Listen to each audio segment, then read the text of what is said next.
Assalamualaikum warahmatullahi wabarakatuh. Perkenalkan, nama saya Nuni. Saya orang tua dari salah satu murid TK Pertiwi Sambangrejo. Saya merasa senang ketika Pak Gito menangani dan menyelesaikan permasalahan atau kasus pelanggaran yang terjadi menggunakan segitiga restitusi. Karena anak tidak merasa dimarahi oleh Pak Gito, tetapi seperti diajak berdiskusi untuk mencari solusi. Terima kasih Pak Gito sudah sabar mendidik anak kami. Wassalamualaikum warahmatullahi wabarakatuh. Tadi Pak Gito lihat Mas Alip main sama Ainul ya. Tapi kenapa tadi kok tiba-tiba Ainulnya nangis? Oh, dipukul. Pasti kamu punya alasan. Kenapa tadi kok Ainul dipukul Mas Alip? Oh, tidak dipinjami mainan.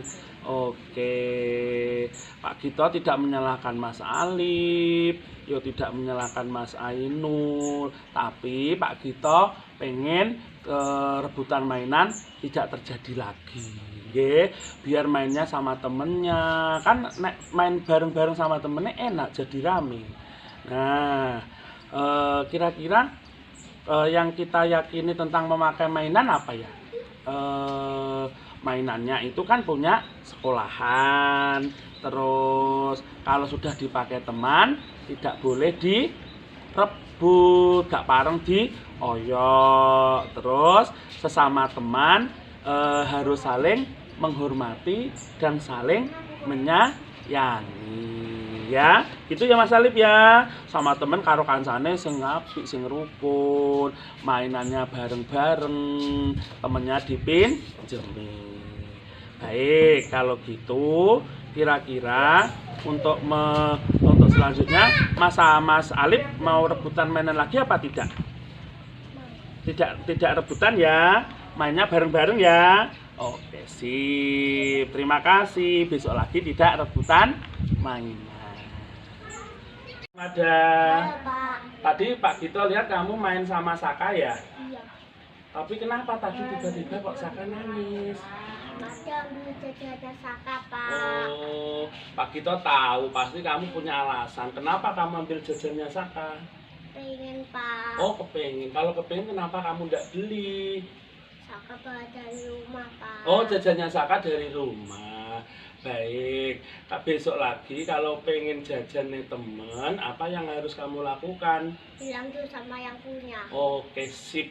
Berarti besok lagi Mas Mada kalau pengen jajan nih temen harus bilang dulu Sama yang punya. Oke, sip. Anak hebat. Tas dulu sama Pak Gito. Oke. Selamat pagi teman-teman. Halo, apa kabarmu? Alhamdulillah,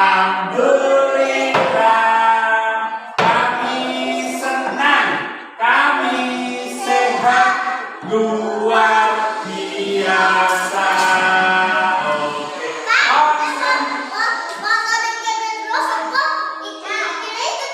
Iya, konsentrasi. Kalau kau suka hati panggil Mada, kalau kau suka hati panggil Arka, kalau kau suka hati panggil Arjun, kalau kau suka hati panggil Bunga, kalau kau suka hati panggil Marisa, kalau kau suka hati panggil Ara, kalau kau suka hati panggil Pak Gito. Terima kasih teman-teman. Hari ini kita mau buat keyakinan kelas. Jadi hari ini kita mau buat sing apik iku endi, sing elek iku endi. Oh ya, sing bagus nanti boleh ditiru, boleh dikerjakan. Sing jelek gak usah ditiru, nek boleh ditinggalkan. Nah, di sini Pak Gito sudah punya 2 tanda. Ada tanda centang, ada tanda silang. Nek bagus berarti dapatnya centang. Nek jelek dapatnya silang. Oke. Sini ya. Nah, di sini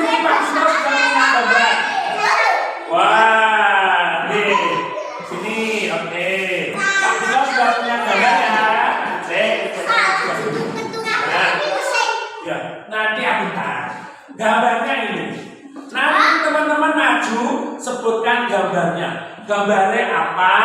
Terus itu bagus apa jelek? Ya, yang bagus ditaruh di sini, yang jelek ditaruh di sini. Bisa kira-kira? Dimulai dari mana? Maju ambil gambar. Ya, ambil gambar satu. Sebutkan kanan saya. Sebutkan gambarnya. Mainan kenapa? Tidak dibereskan, tidak diberesi. Bagus apa jelek? Jelek masuknya di. Oke, terima kasih. Pintar. Arka maju. Silakan ambil gambar satu. Oh, gambarnya apa? Gambarnya apa, Ki? Hah? Oyo-oyoan mainan. Bagus apa jelek? Oke. Pintar. Mas Abdul maju. Yo, ambil satu gambar. Gambarnya apa ini? Cuci tangan bagus apa jelek? Bagus berarti tempatnya mana? Oke.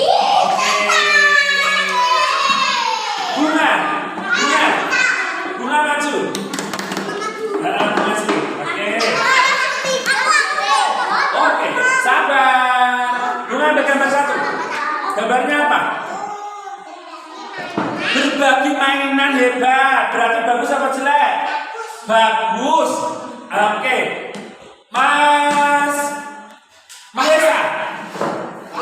Mahesa ambil gambar satu. Ayo, gambarnya apa? Gambarnya apa ini? Gambarnya apa? Tinju teman. Bagus apa jelek ini? Hah? Jelek. Taruh mana? Arah maju. Arah ambil gambar satu. Gambarnya apa itu? Buang sampah kenapa? Oh, nggak di tong sampah. Berarti bagus apa jelek? Jelek. Oke. Maju lagi. Ya. Mana gambar yang diambil? Ya. Oke, satu. Gambarnya apa itu? Berdoa sebelum makan. Bagus apa jelek? Bagus sih. Oke. Arka. Ambil satu. Gambarnya apa itu? Buang sampah kenapa? Buang sampah di tempat sampah. Bagus apa jelek? Bagus. Oke. Abdul. Iya. Gambarnya apa? Berbagi apa ini? Permen. Berarti bagus apa jelek? Bagus. Arah. Ambil satu terakhir. Saya bentar. Gambarnya apa itu? Mainan. Apa gambarnya sih? Gambarnya apa? Merapikan mainan itu bagus apa jelek? Bagus. Oke, tepuk tangan. Hebat. Sekarang teman-teman duduk rapi. Yuk, kita mau lihat. Nek sing jelek itu gak usah dilakukan. Ya, berarti gak usah dilakukan, berarti dihindari. Nek sing bagus boleh dicontoh, nanti dikerjakan di rumah, dikerjakan di kelas. Nek ini no. Nek ini yes. Bisa? Yuk, sekarang kita lihat yang bagus kita kumpulkan. Berarti nanti teman-teman ini boleh dicontoh, boleh dilakukan. Ayo anak boleh duduk? Iya. Oh iya. Ini tadi apa? Makan kenapa? Berdoa sebelum makan. Berarti nanti teman-teman kalau makan di rumah, makan di sekolahan, arma jajan, berdoa dulu. Besok juga libat semula. Oke. Kalau yang ini apa ini? Dalam. Iya. Berbagi mainan. Oh boleh. Berbagi mainan sama temennya. Berarti bagus Bagus apa jelek? Bagus. Berarti ini nanti boleh dilakukan. Ya, Mas Ara, Mas Adam, ya. Berbagi apa ini? Berbagi mainan. Bagus. Terus ini apa, Mas Mahesa duduk? Oke, Mas Mahesa duduk. Yang ini gambarnya apa ini? Berbagi makanan. Bagus apa jelek? Bagus, berarti boleh dilakukan. Nek temennya gak bawa jajan, dibagi. Nek temennya gak bawa makanan, dibagi. Ye, berarti bagus. Anak hebat. Berbagi makanan. Ye. Yang ini apa ini? Berbisikan mainan hebat. Berarti nek habis main, habis pakai mainan harus diberesi. Aku tak beresi. Hebat. Aku beresi. Iya, diberesi biar apa teman-teman? Biar rapi, biar bersih. Oke, hebat ya. Berarti nanti nek habis pakai mainan harus diberesi. Punya teman kita. Oh, ketinggalan. Masih semua. Iya. Terus yang ini apa ini? Cuci tangan. Berarti teman-teman habis main, habis mau makan, harus cuci tangan. Iya, ini teman kita TK. Cuci tangan. Oke. Yang ini apa ini? Buang sampah di tempatnya. Teman-teman ada makan jajan itu ya. Akhirnya coba diturunkan. Hebat. Habis makan jajan, habis minum es, habis beli jajan dan lain sebagainya, bungkusnya dibuang di tempat sampah, dimasukkan tempat sampah. Oke, boleh tepuk tangan? Oke, coba, yuk lagi yuk kita sebutkan keyakinan kelas yang kita sepakati. Oke, yang pertama, nek bawa makanan boleh dibagi sama temannya. Oke. Yang kedua, membereskan mainan setelah digunakan. Oke, ingat-ingat ya. Nanti gambarnya digambar. Iya. Oh, mainannya tikus. Iya, aku udah sepeda baru. Iya, punya sepeda baru. Terus pakai punya sepeda baru, nek temennya gak punya sepeda boleh dipinjemin? Boleh, tapi yang saya pinjem juga harus hati-hati, gak boleh dirusak. Iya, nek dirusak harus memperbaiki. Nah, yang ini tadi apa ini? Nek buang sampah di mana? Di tempat sampah. Boleh dibuang sampah sembarangan? Tidak boleh. No, no, no. Jawabnya dedok. Oke. Yang ini berbagi mainan sama temennya, main bareng-bareng. Main sendirian tidak enak. Main Lego sama temennya malah enak. Terus cuci tangan. Sebelum makan cuci tangan. Habis bermain cuci tangan. Habis pegang mainan cuci tangan. Ben apa teman-teman? Ben apa? Nek cuci tangan biar apa? Biar gak sakit. Kenapa kok bisa sakit? Betul, ada kumannya biar nanti biar bersih tangannya, tidak ada kumannya. Terus berdoa sebelum makan. Apa yang jajan berdoa sih? Arep makan ning omah berdoa dulu. Arep makan bekal berdoa dulu. Nggih, berdoa dulu. Oke. Sip. Terima kasih teman-teman. Coba yang tidak boleh kerjakan coba, ayo. Yang ini apa tadi? Mukul temannya boleh apa tidak? Tidak boleh. Ya. Berantakin mainan? Tidak boleh. Ya. Rebutan mainan? Tidak boleh. Buang sampah sembarangan? Tidak boleh. Oke, terima kasih teman-teman. Mulai besok pagi kesepakatan yang sudah kita buat, keyakinan kelas kita ini nanti di kamar Pak Gito. Jadi teman-teman biar ingat. Oh iya, Saya mau makan berdoa dulu. Buang sampah di tempat. Bisa? Bisa. Coba tepuk anak hebat. Aku hebat. Hebat. Oke hebat. Yuk tepuk anak hebat coba. Tepuk anak hebat. Aku hebat. Kamu hebat. Semua hebat. Hebat. Tepuk anak pintar. Tepuk anak pintar. Aku pintar. Kamu pintar. Semua pintar. Pintar. Oke, terima kasih teman-teman. Berdoa nanti terus doa. Ya, yuk baca doa dulu yuk. Alhamdulillahirabbil alamin. Terima kasih. Selamat siang teman-teman. Wassalamualaikum warahmatullahi wabarakatuh. Warahmatullahi wabarakatuh. Hebat. Yuk silakan. Saling dulu duduk. Ini kami mulai ya. Assalamualaikum warahmatullahi wabarakatuh.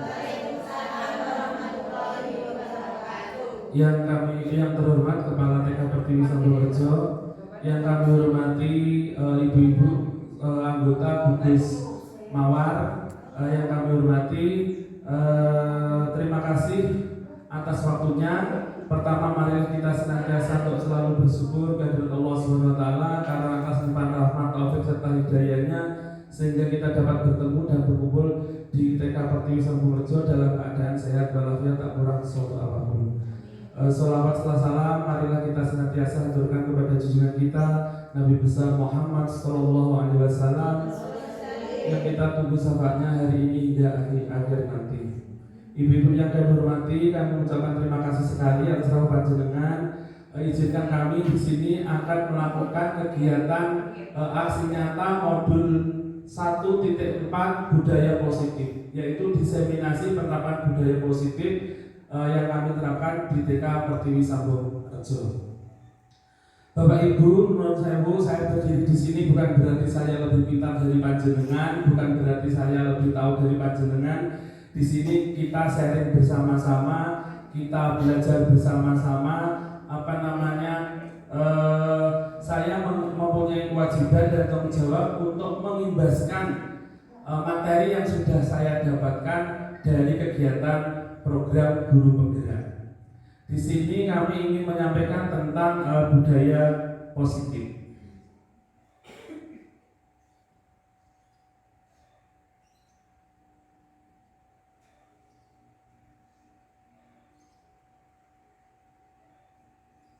Baik Bapak Ibu, panjenengan pasti sudah kenal dengan saya semua, pun hafal banget. Cuma di sini saya ingin memperkenalkan diri.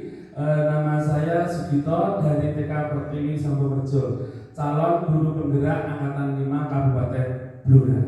Bapak Ibu semua, ini di Kabupaten Blora sudah dibuka lagi pendaftaran guru penggerak angkatan 7, 8, 9, 10. Kelihatannya ini semua angkatan dijadikan satu. Jadi nanti monggo panjenengan yang punya kesempatan, terutama yang muda-muda, silakan untuk mendaftar mengikuti proses seleksi guru penggerak. Berita terakhir yang kami dapat bahwasanya kalau panjenengan nanti lulus guru penggerak, punya sertifikat guru penggerak, untuk mengikuti program PPG, panjenengan nanti tinggal tes UKI dan UP. Jadi tidak usah proses pendidikan selama berapa bulan itu. Menurut saya pendidikan guru penggerak itu jauh lebih ringan dari pendidikan profesi guru. Di sini program guru penggerak itu ada 3 paket modul. Paket modul 1 itu ada 4 modul, paket modul 2 ada 3 modul, paket modul 3 ada 3 modul. Total jadinya 10 modul. dilaksanakan dalam jangka waktu 6 bulan. Untuk kegiatan tatap maya, Zoom meeting, Google Meet itu dalam satu modul cuma 3 kali. Kalau panjenengan PPG itu jenengan hampir setiap hari ada Zoom meeting dengan dosen. Kalau guru penggerak cuma dalam satu modul ada 3 kali pertemuan untuk tatap maya yang harus diikuti. Yang lainnya cuma mengerjakan di LMS. Jangan baca materi di LMS, mengerjakan tugas, dikirim, diupload. Yang penting jangan bersani tanggal deadline-nya tanggal berapa. Jadi sebelum deadline jangan sudah kirim. Prosesnya minta bantuan teman-teman enak Bu. Kita kesulitan minta tolong dibantu, kita kesulitan minta tolong dibantu. Kita cari di YouTube, referensi di YouTube juga banyak sekali. Jadi jangan khawatir masalah proses pendidikannya. Jadi monggo nanti yang sudah memenuhi syarat untuk bisa mengikuti, silakan untuk mengikuti. Atau gitu. Iya.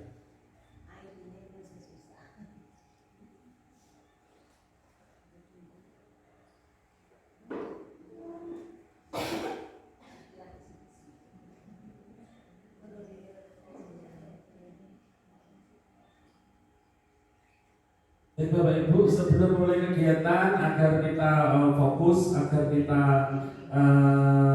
santai sejenak, monggo kami mohon untuk berdiri sebentar ya. Kita ada ice breaking sebentar.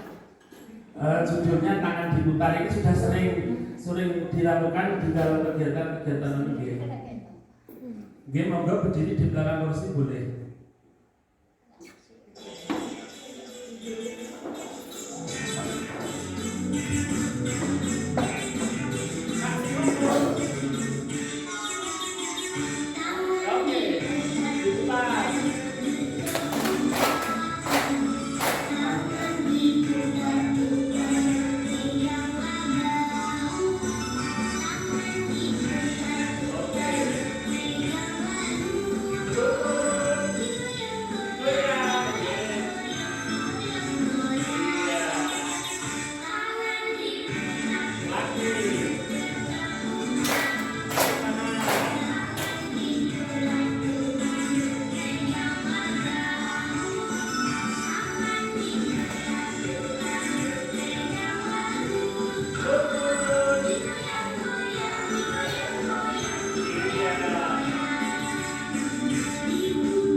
boleh minum ya.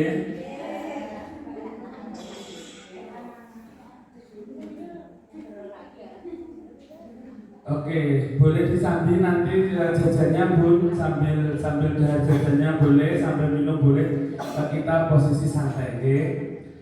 Baik ibu-ibu yang kami hormati, di sini nanti kami akan menyampaikan beberapa topik, yaitu ada disiplin positif dan nilai-nilai kebajikan universal, teori motivasi, hukuman dan penghargaan serta restitusi. Yang ketiga keyakinan kelas, yang keempat kebutuhan dasar manusia dan dunia berkualitas, yang kelima 5 posisi kontrol, yang keenam segitiga restitusi. Mungkin di sini nanti panjenengan akan mengenal, akan mendengar istilah-istilah baru yang mungkin asing bagi kita. Mungkin baru pertama kali dengar seperti restitusi, posisi kontrol, kebajikan universal. Nah, untuk itu kita mari belajar bareng-bareng ya Bun. Yang pertama disiplin positif dan nilai-nilai kebajikan universal. Nah, di sini sudah ada perubahan paradigma ya Bunda. Sebetulnya apa yang kita kerjakan dulu itu tidak salah. Cuma saat ini posisinya sudah sudah tidak sesuai dengan kondisi dan situasi saat ini. Dulu kita mengajar sesuai dengan apa yang kita dapat dari guru-guru kita. Tetapi kalau saat ini apa yang kita terapkan dulu belum semuanya dapat sesuai dengan kondisi saat ini. Ini ada semacam pemantik untuk kita, misalnya panjenengan punya sesuatu yang amat sangat berharga, sesuatu itu amat sangat berharga buat panjenengan. Terus ada seseorang yang minta barang tersebut atau hal tersebut, kira-kira bagaimana Anda?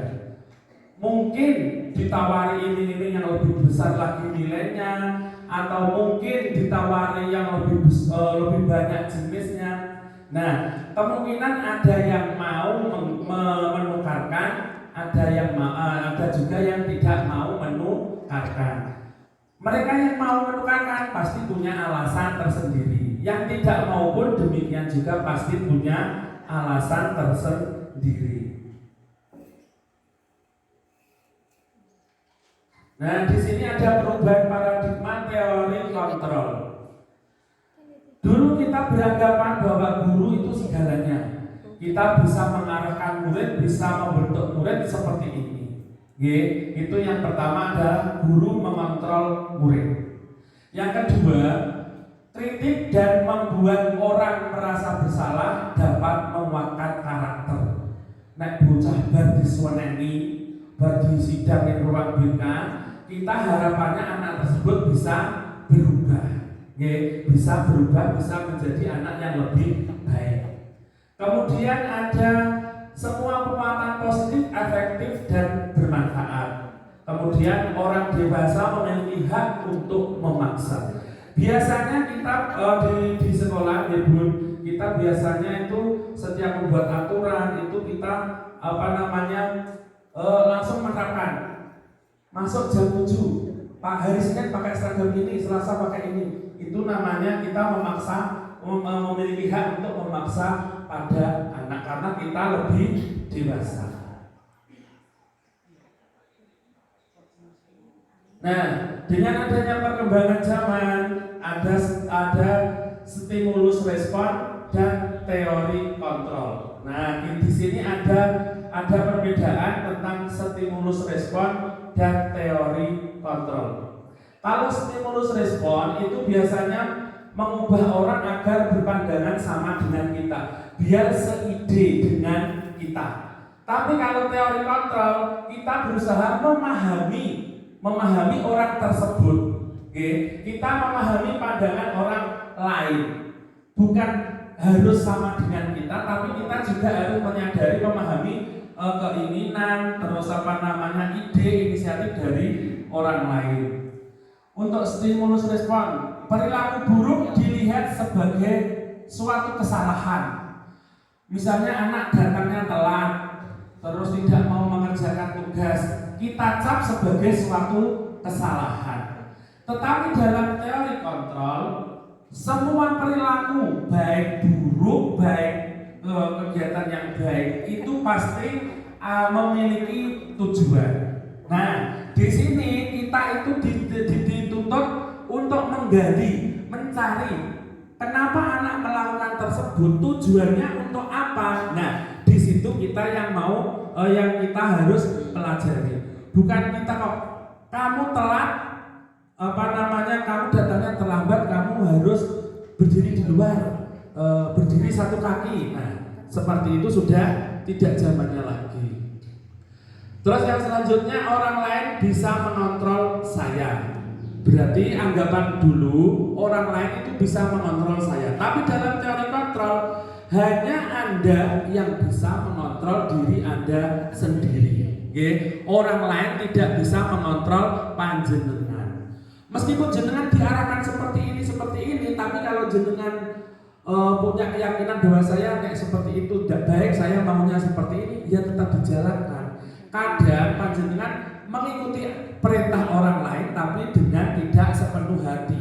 Nah, karena apa? Karena terpaksa, tidak sesuai dengan panjenengan. Terus yang selanjutnya di stimulus respon, pemaksaan ada pada saat bujukan gagal.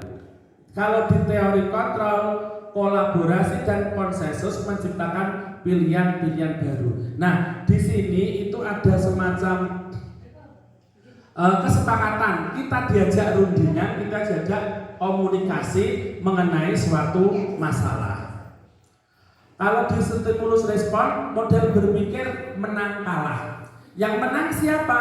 Yang menang gurunya karena bisa memaksa murid. Yang kalah siapa? Yang kalah murid karena merasa ditekan. Tapi dalam teori kontrol, model berpikirnya itu menang-menang. Gurune yo menang, muridnya yo menang, gurune yo seneng, muridnya yo seneng. Jadi tidak ada menang kalah. Nah, bagaimana untuk menciptakan situasi seperti ini? Oke, kita lanjut. Nah, ini ada teori disiplin positif dari Dr. William Glasser. Di sini banyak sekali, bisa panjenengan baca, bisa dipahami. Yang sebelah sana, Anda tidak bisa mengontrol orang lain, hanya Anda yang bisa mengontrol diri Anda. Nah, makna disiplinnya belajar kontrol diri dengan menggali potensi kita agar tercapai tujuan mulia, yaitu menjadi seseorang yang kita inginkan berdasarkan nilai-nilai yang kita hargai. Kemudian semua perilaku memiliki tujuan. Yang tadi baik perilaku baik maupun perilaku buruk, semuanya pasti ada tujuannya. Terus di situ ada teori motivasi. Teori motivasi yang pertama itu adalah untuk menghindari seseorang melakukan sesuatu. Yang pertama itu untuk menghindari hukuman. Contohnya, aku gawe RPPH cah, engko nek ana bu pengawas gak diseneni. Nah, aku gawe hasil karya anak-anak cah, engko nek ana bu pengawas gak diseneni. Itu namanya untuk menghindari hukuman. Terus kemudian untuk mendapatkan imbalan. Imbalan itu kan bisa berupa materi dan non materi. Misalnya bu pengawas rawuh, wah iya Pak Gito garap RPPH-nya bagus dah. Itu suatu imbalan, suatu berupa pujian. Nah, yang menghindari hukuman dan mendapatkan imbalan itu namanya motivasi ekstrinsik, motivasi dari luar. Pengen dapat imbalan, pengen dapat pujian, takut biar tidak disalahkan, itu namanya motivasi ekstrinsik. Kemudian teori motivasi yang ketiga adalah untuk menghargai diri sendiri. Nah, yang ketiga ini masuknya di motivasi intrinsik, motivasi dari dalam diri kita sendiri. Aku nggak RPPH aja. Boh ditiliki pengawas, boh orang, yang penting saya buat untuk proses pembelajaran. Nah, itu berarti motivasinya dari dalam. Motivasi intrinsik. Dari motivasi ekstrinsik dan intrinsik, ini yang lebih kuat adalah motivasi intrinsik. Jadi motivasi dari dalam diri sendiri. Oh, gak pengen dipuji, gak pengen dapat imbalan, gak pengen dapat sanjungan. Saya melaksanakan ini karena tugas saya. Ini adalah kewajiban saya. Nah, yang perlu dibangun, yang perlu kita terapkan sekarang ini adalah membangun motivasi intrinsik pada siswa. Terutama dimulai dulu dari kita. Kita membangun dulu motivasi-motivasi kita. Jadi nanti kita bisa menerapkan pada anak. Kemudian yang di sini ada tadi model berpikir penangkalan. Kalau di sini ada 5 posisi kontrol. Posisi kontrol itu untuk menyelesaikan suatu masalah. Ada satu pembuat penghukum, yang kedua pembuat merasa bersalah, yang ketiga sebagai teman, yang keempat sebagai pemantau, yang kelima sebagai manajer. Proses 5 posisi kontrol ini mengacu pada segitiga restitusi, yaitu menstabilkan identitas, validasi kebutuhan, menanyakan keyakinan. Nanti kita bahas di belakang satu-satu, Bunda. Terus kemudian realita kebutuhan kita itu berbeda. Kita berusaha memahami pandangan orang lain tentang dunia.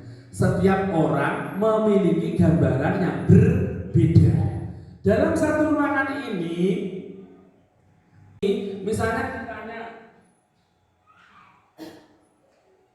misalnya ditanya, kira-kira motif bajunya seperti apa? Sukanya warna baju seperti apa? Pasti punya jawaban sendiri-sendiri, tidak mungkin sama. Kalaupun sama, itu ada kadang-kala adanya suatu kewajiban seperti seragam gugus warnanya sama. Warna sama, warna dasar sama pun nanti ada kombinasi lain.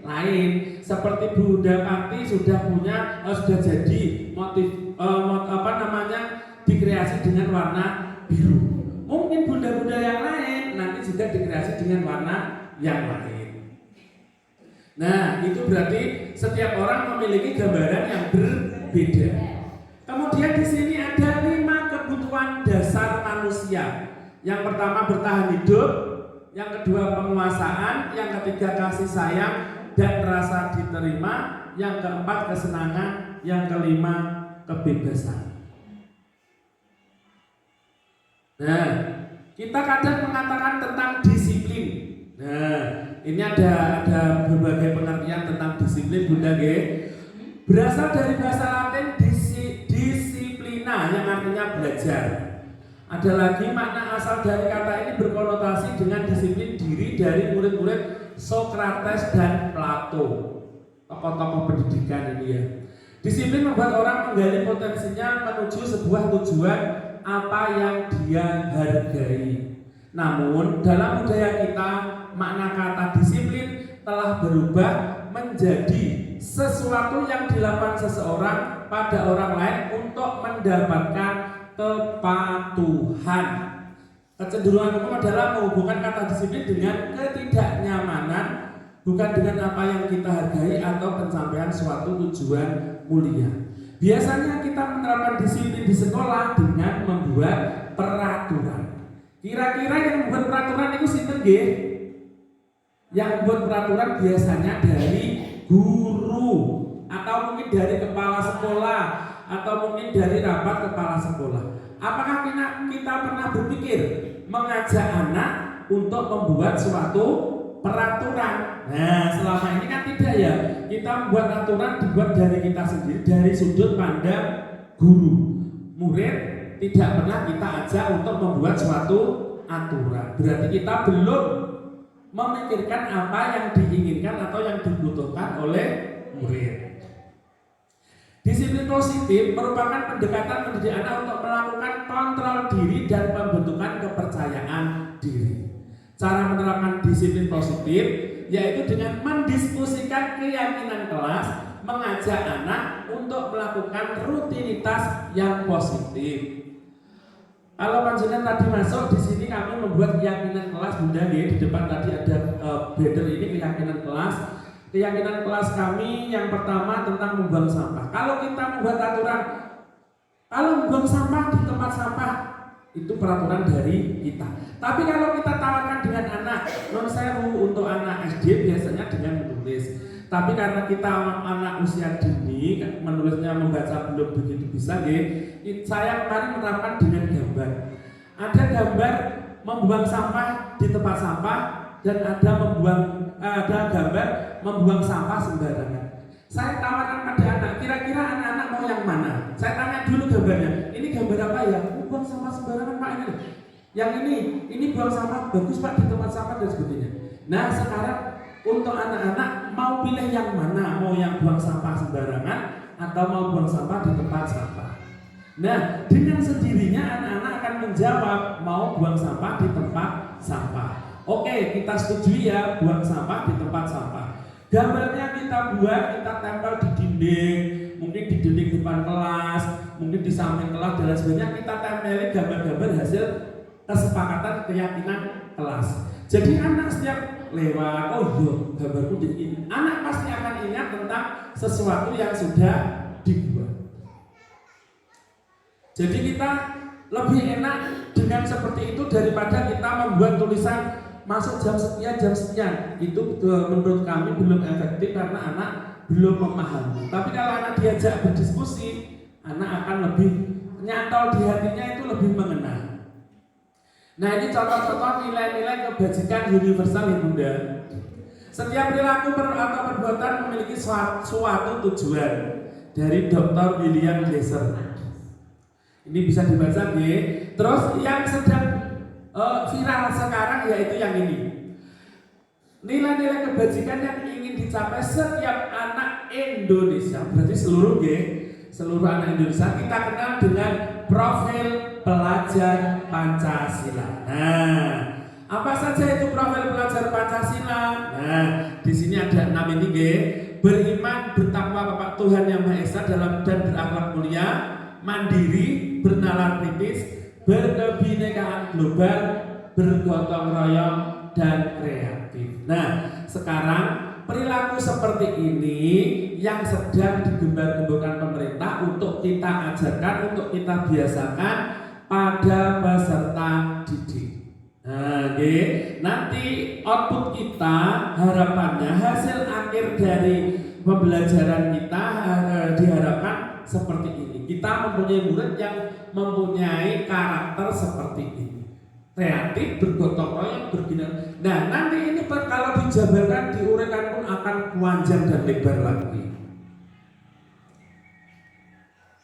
Nah untuk yang kedua, teori motivasi, hukuman, penghargaan, dan restitusi. Nah ini yang tanda adalah teori motivasi perilaku manusia tadi, untuk menghindari ketidaknyamanan, mendapatkan imbalan, menghargai diri sendiri, motivasi eksternal, motivasi internal. Yang harus kita kembangkan adalah yang ini. Kita pelajari yang harus kita terapkan adalah membangun untuk memberi kesadaran dari dalam diri. Contohnya yang Bunda. Misalnya panjenengan sudah punya putra SMP atau SMA. Apakah panjenengan bisa mengontrol putranya terus? Tidak. Sekarang sudah main di luar dan lain sebagainya. Mungkin kalau di rumah, anaknya biasa-biasa saja. Tapi kalau sudah keluar rumah, apakah kita tahu apa yang mereka kerjakan? Tidak tahu. Nah, untuk itu pembekalan yang paling penting adalah motivasi internal. Kalau kesadaran dari hatinya itu sudah tumbuh, mau keluar kemana saja pasti akan hati-hati dan bisa menjaga diri.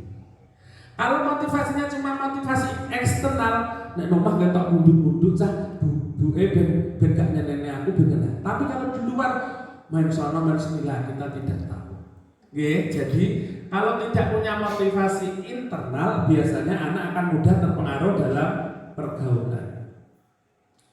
Nah, sekarang yang sedang kita kalau dulu ada istilah back to nature, nah, kembali ke alam. Nah, kita kembali ke basic dari pendidikan. Bapak pendidikan kita adalah Ki Hajar Dewantoro. Ki Hajar Dewantoro mengatakan, padahal ini pernyataan ini sudah tahun berapa Bunda, tahun waktu eranya zaman beliau berarti kan 1800-an sampai sekarang sudah tahun 2000. Tetapi apa yang beliau sampaikan, apa yang beliau katakan, itu semuanya kalau diterapkan sekarang itu pas. Menurut Ki Hajar Dewantoro, merdeka itu artinya tidak hanya terlepas dari perintah, akan tetapi juga cakap buat memerintah diri sendiri. Istilahnya ora mok jarponi, iso ujar gak iso lakoni. Nah, nggih. Kita dituntut meskipun kita tidak terjajah nggih, merdeka, tapi kita juga harus bisa memerintah diri sendiri, mengontrol diri kita sendiri. Nah, ini yang sulit Bunda nggih. Biasanya kalau sudah egone muncul, nafsunya muncul itu biasanya sudah tidak bisa mengontrol diri. Nah, mulai dari sekarang mari kita belajar bareng-bareng untuk bisa mengendalikan diri kita. Kita sebagai seorang pendidik, kita mau mendidik murid. Kalau kita tidak bisa mengontrol diri, bagaimana kita bisa mendidik dengan baik? Nah, ini dari Ki Hajar Dewantoro. Kemudian tadi ada restitusi. Nah, di sini restitusi adalah proses menciptakan kondisi bagi murid untuk memperbaiki kesalahan mereka agar mereka bisa kembali pada kelompok mereka dengan karakter yang lebih kuat. Contohnya apa Bunda? Di sekolah setiap hari pasti ada permasalahan dengan murid. Nah, untuk menyelesaikannya itu kita bukan zamannya lagi kita marah-marah, menunjuk murid, menghardik murid dengan kata-kata kasar, memberi hukuman fisik dan lain sebagainya. Itu sekarang sudah tidak zamannya lagi. Sudah tidak tepat kita terapkan pada anak-anak era milenium sekarang ini. Kita mengasari bonsai orang malah mendom, malah bedal. Kita kasari malah wabah, kita bentak. Suatu saat anak tersebut akan balik membentak kita dengan suara yang lebih keras lagi. Nah, ibaratnya seperti itu ya Bunda. Nah, di sini ada ciri-ciri restitusi ya. Restitusi itu bukan untuk menebus kesalahan, tetapi belajar dari kesalahan. Misalnya anak kok datang ke sekolah terlambat, bukan kita itu uli-uli kue keri, kue cah pemalas, bukan. Tapi kita belajar dari kesalahan. Kenapa kamu terlambat? Apa yang menyebabkan kamu terlambat? Bagaimana kamu besok supaya tidak terlambat? Nah, itu pertanyaan-pertanyaan untuk belajar dari kesalahan. Untuk kita memvonis anak itu kamu pemalas, kamu tidak mau, nah itu sudah tidak bisa lagi. Yang ketiga ini keyakinan kelas ya Bunda ini. Mengapa tidak peraturan? Mengapa harus keyakinan kelas? Nah, seperti yang saya sampaikan tadi, kalau peraturan itu yang buat guru berunding dengan kepala sekolah, rekan sejawat, kita buat peraturan rakyat jadi disetujui, di print atau dibuat banner dipasang tanpa melibatkan anak. Anak taunya masuk jam 7 pakai sepatu hitam, tapi tidak dilibatkan dengan membuat aturannya. Nah, sekarang kita buatnya adalah keyakinan kelas. Keyakinan kelas membuatnya sama. Kita mengajak murid untuk berpikir kritis bagaimana supaya kita itu bisa menciptakan lingkungan kelas yang baik. Nah, anak-anak kira-kira kelas seperti apa yang kamu inginkan? Anak-anak kira-kira itu kalau kita upacara itu pakainya baju apa?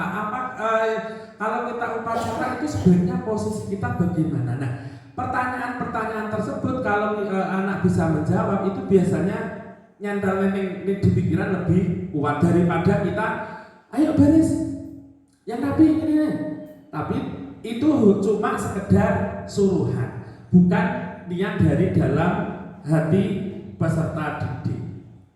Nah, ini ada semacam pertanyaan, mengapa kita memiliki peraturan harus menggunakan helm bila mengendarai kendaraan roda 2? Kira-kira apa ya Bun ya? Apa cuma sekedar mengikuti undang-undang lalu lintas harus pakai helm? Nah, untuk menjaga keselamatan. Mengapa kita memiliki peraturan 3M, masker, mencuci tangan, menjaga jarak? Apakah kita cuma sekedar mengikuti anjuran? Tidak juga. Ada di balik itu ada sebuah nilai yang sangat besar, yaitu tentang keselamatan. Keselamatan dan kesehatan. Nah, bukan sekedar aturan.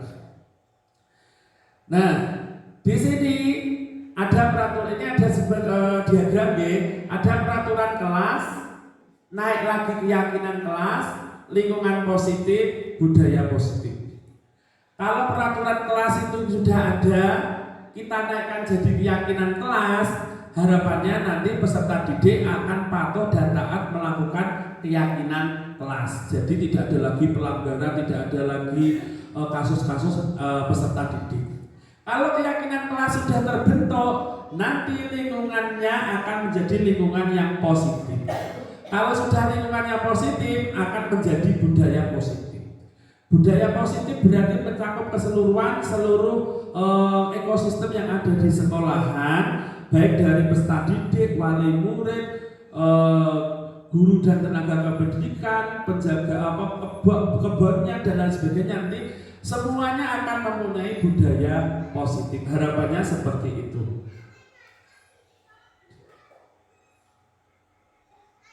Ini untuk pembuatan keyakinan kelas, kita skip aja.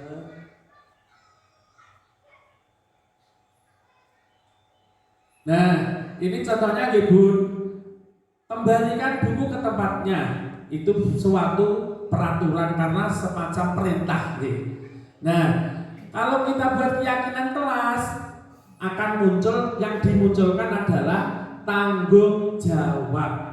Kalau seorang murid itu sudah mempunyai rasa tanggung jawab di mana tempat, harapannya juga sikap tanggung jawab tersebut akan melekat. Tidak hanya di kelas ketika membaca buku harus dikembalikan, ketika habis main harus dikembalikan, tetapi yang kalau tanggung jawab ini sudah muncul pada peserta didik, dimanapun, di rumah nanti punya tanggung jawab. Di sekolahan punya tanggung jawab, bermain dengan temannya juga akan mempunyai rasa tanggung jawab. Jadi tidak peraturan yang diingat, tapi tanggung jawabnya. Kalau tanggung jawabnya ini sudah melekat, akan jadi sangat hebat anak tersebut. Terus di sini ada peraturan dilarang mengganggu orang lain. Nah, Bunda sekarang itu berdasarkan yang kami terima untuk penggunaan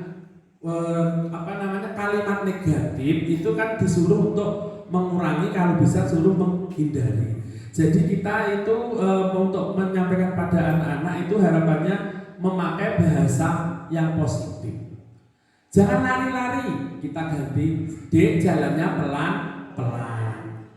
Terus misalnya apalagi ya Bun, Dek jangan berisik, suaranya kok banter-banter. Dek, suaranya pelan saja. Nah, bahasa-bahasa seperti itu yang kita terapkan pada anak. Jadi nanti anak menerimanya itu yang positif-positif. Kata-kata dilarang, jangan itu sebisa mungkin mulai kita hindari. Kira-kira mudah apa sulit ya Bun? Insya Allah bisa dengan berlatih. Tetapi memang sulit, cuma kalau kita mau berlatih, insya Allah nanti akan bisa. Nah, di sini bergantian atau menunggu giliran, menghormati orang lain dan bersabar. Muncul rasa bersabar inilah yang diharapkan. Bukan cuma membaca tulisan peraturan menunggu silahkan antri.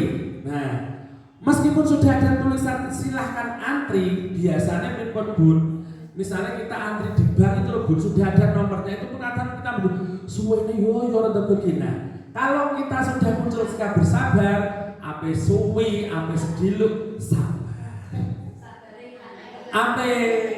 Ape piye, sabar. Sabarnya lunga kita kejar ya Bun ya. Kita latihan untuk ini menumbuhkan rasa sabar. Ya sama juga yang tadi, tetap sulit tapi kita berusaha membiasakan. Karena dengan pembiasaan nanti lama-lama akan jadi kebiasaan, okay? Jadi tidak akan merasa tertekan. Seperti itu Bun contoh-contohnya. Ini dihukum oleh penghargaan. Bun ternyata kalau dulu anak kita sering kita tuntut, waktu kita sekolah dulu kita dituntut orang tua untuk selalu dapat ranking, untuk selalu dapat juara kelas. Ternyata tuntutan seperti itu bukan lagi penghargaan, dihukum suatu penghukuman, dihukum oleh penghargaan. Kenapa? Karena dengan kita dituntut ranking 1, kalau kita ranking 1 berhasil kita capai, kita juga punya beban. Sesuk aku iso ranking 1 apa ora. Sesuk aku nek ranking malah ranking 3 aku iso dan sebagainya. Yang tidak punya ranking, apa yang mulang wis wedi, bujine nabane dan sebagainya wis sudah takut duluan. Nah, dihukum oleh penghargaan.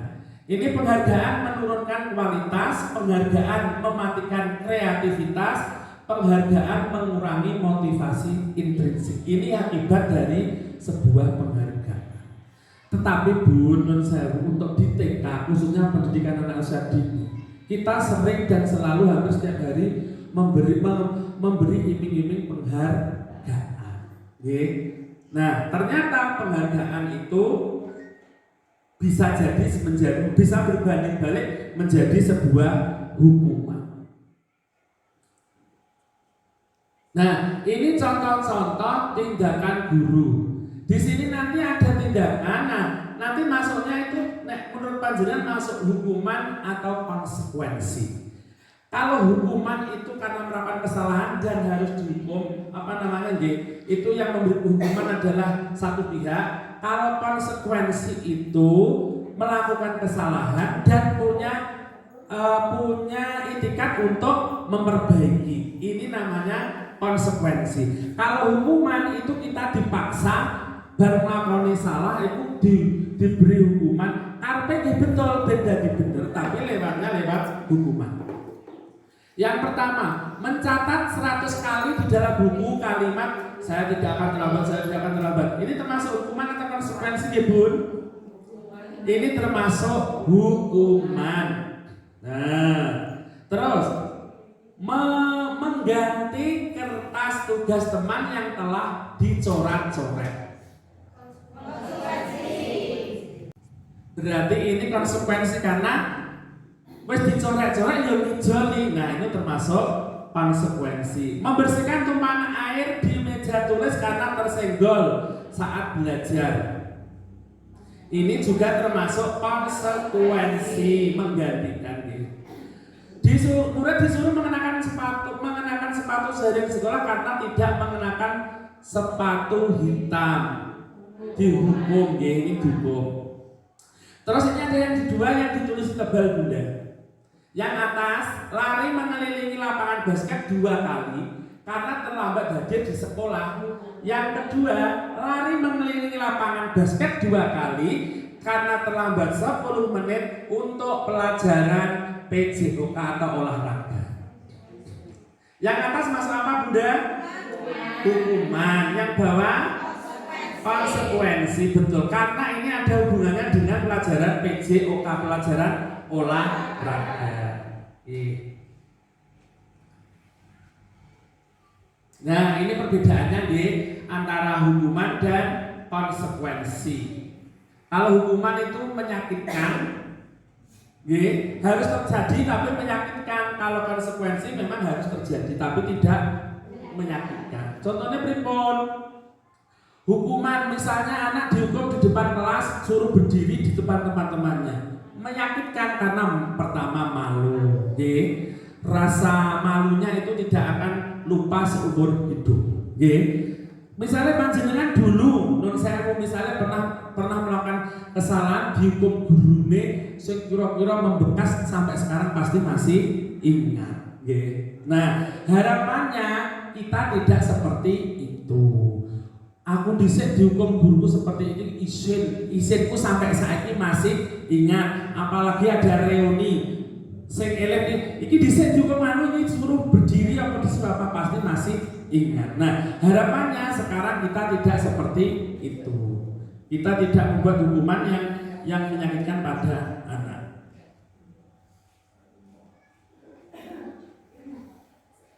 Jadi ini untuk konsekuensi dan restitusi. Dan yang keempat ini tentang kebutuhan dasar, yaitu ada kasih sayang dan rasa diterima, penguasaan, kesenangan dan kebebasan, dan yang utama adalah bertahan hidup.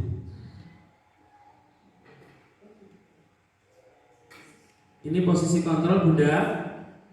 Karena kira-kira kita ketika menangani murid yang bermasalah, itu kita pada posisi mana? Penghukum, membuat orang merasa bersalah sebagai teman, pemantau atau manajer. Kalau sebagai penghukum itu pasti menghadik, menunjuk-nunjuk, menyakiti, menindir. Kalau membuat merasa bersalah, itu biasanya guru berceramah dan mengatakan seharusnya ibu kecewa, bapak kecewa. Nah, seperti itu Bunda. Tapi kalau di posisi manajer, mengajukan pertanyaan dulu. Kita tidak langsung menghukum murid, kita telusuri dulu, kita tanya dulu kenapa murid seperti itu. Apa yang membuat kamu seperti itu? Nah, ini posisi sebagai manajer. Kita saat ini diharapkan untuk bisa memposisikan diri sebagai manajer. Karena situasi dan kondisi serta lingkungan anak kita saat ini sangat-sangat jauh berbeda dengan kondisi kita waktu dulu. Eranya sudah beda.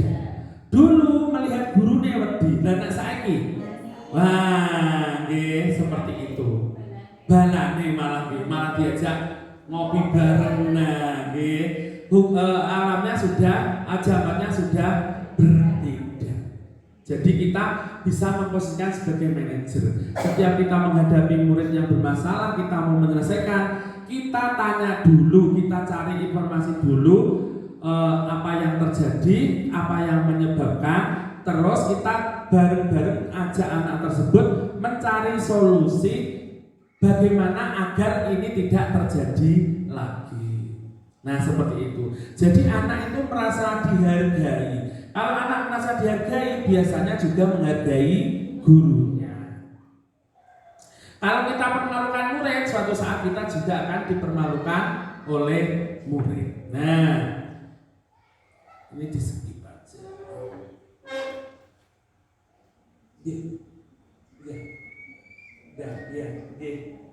Ini segitiga restitusi. Nah, segitiga restitusi. Ini adalah proses untuk menyelesaikan masalah dengan segitiga restitusi. Segitiga restitusi ada menstabilkan identitas, validasi kebutuhan, dan menanyakan keyakinan. Nah, ini contohnya pertanyaan ini. Misalnya ada anak yang terlambat, gurunya orang ini malah ini Bu. Setiap orang pasti pernah melakukan kesalahan, jadi kamu tenang aja. Ada yang seperti itu saat ini. Ada jenengan ngerti murid kari nek tingkat PAUD kita lihat murid terlambat mungkin bukan suatu masalah yang begitu nggih. Tapi nek jenjang SMP jenengan misalnya guru SMP jenengan persa muridnya terlambat itu terus urung mama iki jenengan wis kepropon dhisik. Supaya kok cahiku terus sae. Nggih. Nah, padahal kita belum mencari informasi kenapa anak tersebut terlambat. Okay. Terus ada validasi kebutuhan. Gurunya bertanya, kamu punya alasan mengapa kamu melakukan itu. Nah, misalnya ada murid panjenengan nun sewu amit-amit boten nggih. Misalnya ada murid panjenengan yang mencuri. Apa jenengan sepat-sepane takok, kowe nek nyolong kena apa? Pasti kan yang kita lakukan pertama marah, menghadik karena merasa malu, merasa gagal mendidik anak tersebut. Tapi dengan segitiga restitusi ini kita diharapkan menjadi orang yang sabar. Kamu tentu punya alasan mengapa kamu melakukan itu. Nah, setelah anak tersebut menjawab alasannya seperti apa, terus kita tanyakan, kira-kira untuk menyelesaikan masalah kamu apa yang harus kita lakukan? Nilai-nilai apa yang kita sepakati? Kamu ingin menjadi orang yang seperti apa? Nah, kita tanyakan seperti ini. Ini pakai segitiga restitusi. Yang pertama menstabilkan tadi, menstabilkan identitas itu misalnya berbuat salah itu hal yang manusiawi tapi tidak ada manusia yang sempurna. Nah, ini contoh-contoh ucapan tentang menstabilkan identitas. Terus yang ini untuk validasi kebutuhan, contoh pertanyaannya seperti ini Bunda kamu bisa saja melakukan hal yang lebih buruk tapi kamu tidak melakukannya kan? Kamu pasti punya alasan mengapa kamu melakukannya. Apa yang penting bagi kamu? Nah, pertanyaan-pertanyaan seperti ini kalau tidak dibiasakan ya tidak mungkin bisa. Tetap merasa sulit. Yang muncul pertama adalah emosi. Terus yang ketiga tadi adalah menanyakan keyakinan. Nah, di sini ada contoh-contohnya, Kelas yang ideal seperti apa? Kamu ingin jadi anak seperti apa? Apa yang kamu rasakan? Nah, seperti ini untuk contoh-contoh pertanyaannya.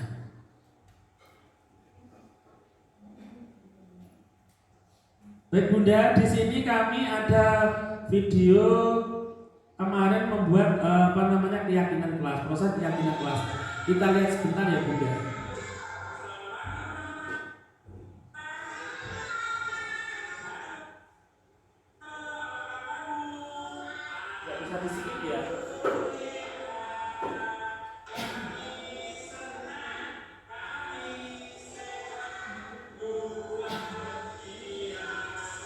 Bunda, ini pengambilan contoh videonya pun saya ambil murid yang besar. Memang kenapa kalau yang kelompok A itu masih agak kesulitan.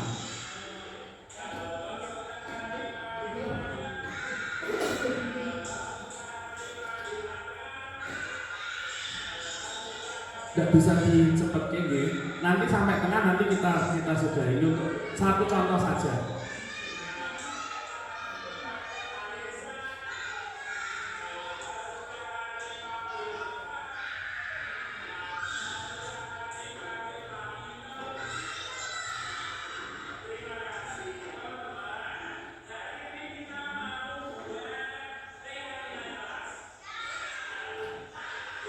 Nah, di sini saya menggunakan gambar ini ya Bunda ya.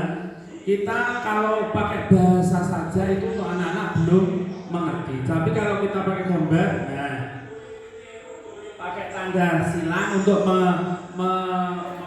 mengelompokkan kegiatan yang kurang baik atau yang salah, Terus untuk yang kegiatan yang baik nanti dikumpulkan di tanda cetak. Nah, terus saya membuat gambar-gambar. Ada anak merapikan mainan, ada berdoa sebelum makan. Nah, kegiatan-kegiatan yang biasanya dilakukan di TK Bunda-Bunda, kegiatan-kegiatan pembiasaan yang biasa dilakukan di TK kita, seperti ini cuci tangan, bermain bersama. Biasanya yang terjadi di murid kami itu pas main seperti itu biasanya oyo-oyoan Bunda. Biasanya anak harus dulu kancane dioyo. Nah, untuk memberi pemahaman nek jenengan kandhani tok, nah menurut saya itu kurang berkenan. Tapi kalau sudah pakai ini, nanti anak akan ingat. Apalagi terus kita buat banner seperti itu. Terus kita tinggalkan, ayo kesempatan kelas yang sudah disetujui seperti apa lo ya. Itu anak akan ingat lagi. Nah, dengan sendirinya, dengan terbiasa, anak tersebut akan bisa meninggalkan kegiatan-kegiatan yang kurang baik.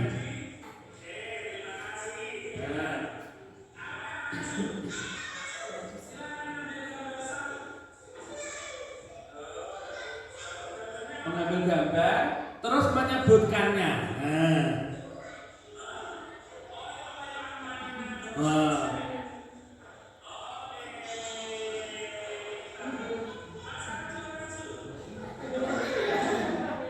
Enggak mencuri duit. Itulah anak. Padahal saat ini memang disuruh anu Bu, tapi ternyata pelaksanaannya seperti itu. Nah, uniknya anak ya seperti itu.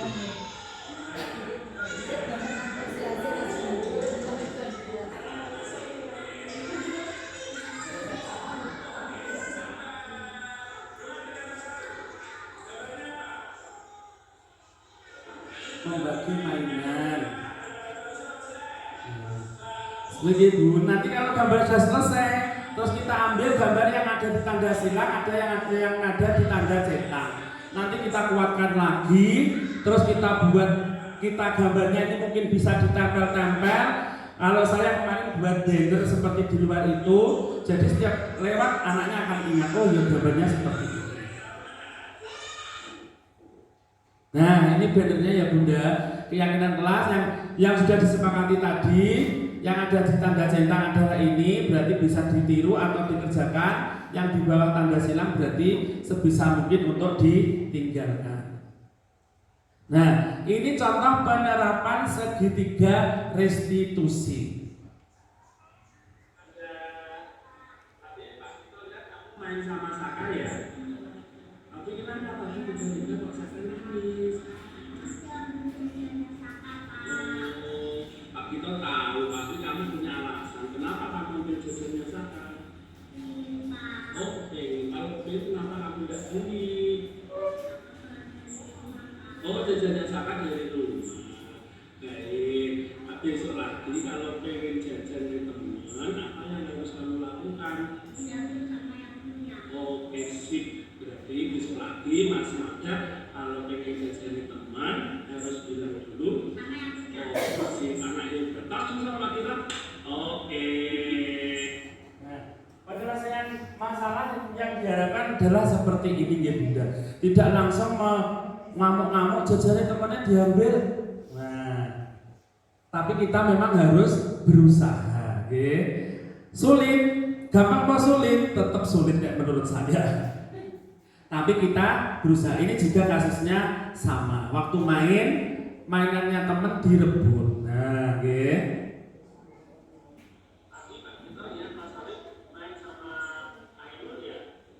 Ini sama nggih, kita skip aja. Ini enggak.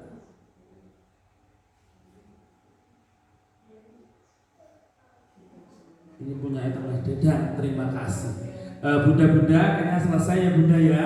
Intinya Bunda, setiap kita menangani suatu masalah, harapannya kita itu tidak langsung menghakimi murid tersebut, tidak langsung memvonis anak tersebut kamu nakal, kamu ngambil kancane, kamu jibiti kancane, tidak. Tapi kita perlu menelusuri apa yang terjadi, penyebabnya apa, terus kenapa kamu melakukan itu, terus kita ajak berpikir kreatif, berpikir kritis seperti profil pelajar Pancasila, bagaimana kita mencari solusi atas permasalahan masalah. Nah, bunda-bunda, kalau kita profil pelajar Pancasila 6 tadi kalau kita terapkan pada anak akan sangat hebat hasilnya.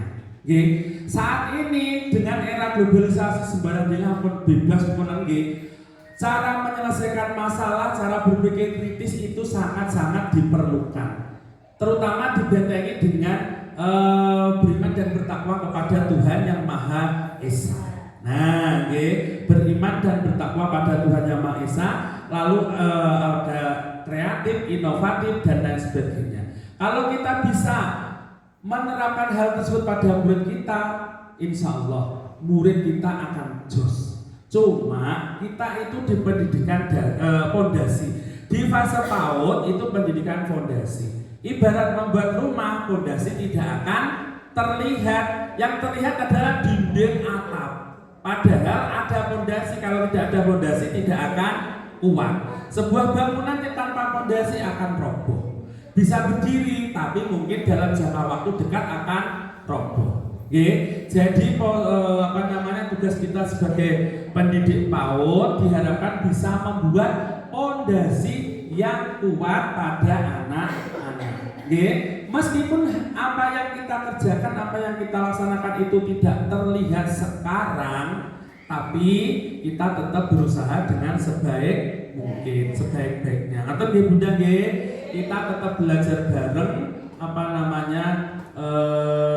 belajar untuk berubah. Efek dari corona kemarin memang sangat luar biasa. Apapun semuanya sekarang sudah berubah. Nggih. Terkait dengan IT, dengan pembelajaran, dengan pendidikan karakter, semuanya sekarang sudah berubah. Bukan lagi eranya kita itu selalu mendoktrin pada murid. Kita selalu menyuruh anak untuk melakukan ini itu tidak. Sekarang anak kita sejajarkan dengan kita ajak untuk menyelesaikan suatu permasalahan. Harapannya nanti di usia dewasa anak tersebut dapat berpikir kritis, dapat menyelesaikan problem solvingnya bisa dapat. Seperti itu nggih Bunda nggih. Terima kasih. Nanti kalau kurang jelas nanti bisa kita adakan tanya jawab. Mungkin dari Bunda ada yang ingin ditanyakan, monggo. Banyak Kak. Nggih. Biasanya kalau anak-anak itu saya menerangkannya pakai ini Pak atau bagaimana? Nah, terima kasih Bunda. Betul sekali. Memang dilema di TK adalah di PAUD adalah seperti itu. Setiap anak rangkal itu biasanya menedek kok tak jak dolanan eko, meneng kok tak paringi dolanan eko, meneng kok tak amin. Nah, memang hal tersebut tidak bisa kita hindari. Proses berpikir anak, proses bernalar anak itu masih menggunakan tahap konflik, harus dengan benda nyata. Jadi kalau kita cuma ngandani tok tanpa ada suatu eksekusi kegiatan, itu biasanya anak belum bisa paham. Mungkin salah satu cara mungkin seperti ini ya Bun ya. Misalnya ada anak rewel, kita tenangkan dulu, kita biarkan dulu anak tersebut menjadi tenang dulu. Nah, kalau nanti sudah tenang, itu biasanya kita ajak komunikasi itu bisa. Kita tanya dulu, kenapa kamu rewel, apa yang menyebabkan, apa yang kamu inginkan. Nah, dari situ nanti kita akan dapat inti permasalahan yang dialami anak tersebut. Jadi ketika anak nangis, jangan langsung diusahakan kalau bisa tidak langsung dengan beri ini beri itu. Biasanya jatuh, yang namanya jatuh kan sakit ya Bun ya. Begitu nangis suruh jenengan langsung suruh diam apa bisa ya? Nggak mungkin ya Bun. Kalau bisa ya tidak apa-apa, dia kamu nangis memang itu sakit. Nanti kalau sudah tidak sakit atau sudah capek berhenti ya. Atau mungkin boleh nangis tapi nangisnya agak pelan ya, nanti didengar teman-temannya. Nah seperti itu. Jadi proses penyelesaiannya itu tidak seperti serta-merta langsung anak jatuh berdarah langsung kasih betadin, padahal anak tersebut mendengar betadin saja itu sudah takut, perih dan lain sebagainya. Nah, jadi mungkin penyelesaiannya anak tersebut kita tenangkan dulu. Kalau nangis ya kita biarkan, beri waktu untuk menangis. Toh nangis kan tidak berbahaya ya Bun ya. Kalau nangisnya anak TK itu menurut saya tidak begitu berbahaya sampai nanti terjadi sampai pingsan, tidak ya. Biasanya nangis ya ketika anak tersebut merasa tidak nyaman dengan kondisinya.